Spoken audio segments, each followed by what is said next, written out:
NBA super teams, where you can have 3 of the top 20 players in the whole NBA on one team. Talking about that here on this channel.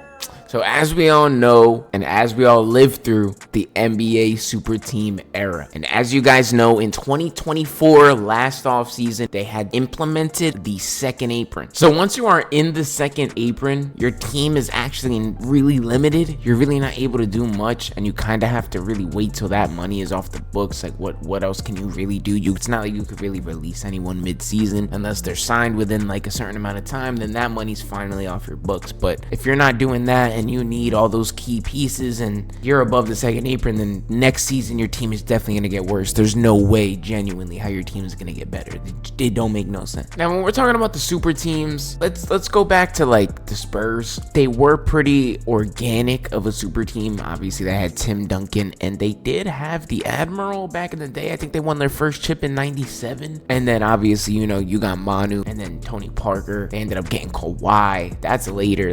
You know what I mean? That team was really good. That was more of an organic team. You kind of drafted those players and built that team from the ground up. Same as the Golden State Warriors. Built the team from the ground up. Steph Curry, he wasn't always this good. He wasn't always this guy. He always had ankle problems. He always had ankle injuries. That kept him out of the lineup and unable to develop. Now, when the Warriors go ahead and sign Kevin Durant, Steph Curry is already paid. Draymond Green was already paid. They already won a championship without Kevin Durant. Now they won a championship. There's no second apron back then, so they can go ahead and sign Kevin Durant easily. They got the money for it. Let's make it happen. Second apron, it limits you so much from being able to do really anything. So these teams that need 3 max contract players, it just doesn't work anymore. And it kind of sucks to see, because right now in real time, we saw it with the Nets a few seasons ago when Kyrie, Harden, and Kevin Durant went there. And it was a bust and it didn't work out. Kevin Durant's big toe stepped on the line. We're seeing it again with Kevin Durant, which is a little weird because the only reason he has 2 championships is because he was on the best team of all time. Now he's on the Suns with Booker and Beal, and they ain't doing shit. Literally fighting for a play-in spot. And when I'm saying that they're fighting for a play-in spot, it's not to really talk down on the team. It's to really go at the point of the second apron, if you know what I mean. Like, if there's no second apron, that Phoenix Suns team is probably a top 3 team if they can continue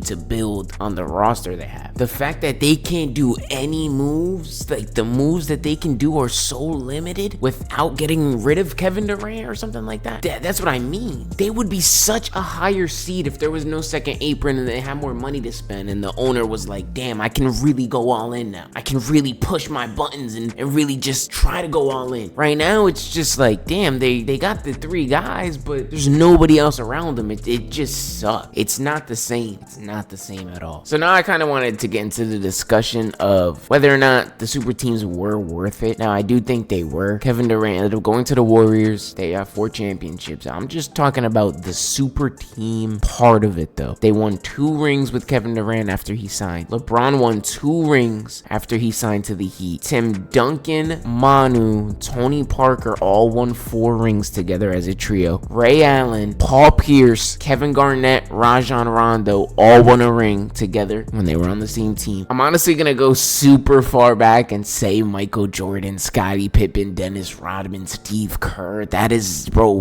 a super team. If we're gonna go back then, that is a super team compared to any other team that was really playing fucking basketball, bro. That Michael Jordan Bulls team was nice, and no one could deny that. They was the best team of all time until the Warriors broke that record. I don't want to sound crazy, but the super team, it didn't work every time. Like I said earlier, the Nets with Kevin Durant, Harden, and Kyrie, it didn't work out. The super team Kevin Durant's on now with the Suns, it didn't work out. It might honestly be a Kevin Durant thing. His name just keeps popping up in these convos. Every single time I'm mentioning something not going right, it has to do with Kevin Durant and who's around him. Obviously, he's not a leader type player, so he needs someone there that can be the leader type player. So I know this wasn't much of a long video or too in depth, but I really wanted to talk about the super team era and this second apron, just because it's like, damn, bro, we can't even, like, yeah, we do got a super team with Beal, like, you know what I mean? It's not even a super team. I can't even like say that out loud. But the fact that it's formed with 3 superstars, it does meet the requirements. But anyways, that's too much time on Kevin Durant. I really just wanted to say thank you for watching this video. If you did enjoy, please be sure to drop a like. It takes a while for me to edit these, get them up, post them, think of a title, get the thumbnail going. Even though my thumbnails, they're not much, I just at least gotta get the thought going, you know what I mean? If I spent a little too much time on Kevin Durant, I'm a little salty he went to the Warriors back in the day, and I think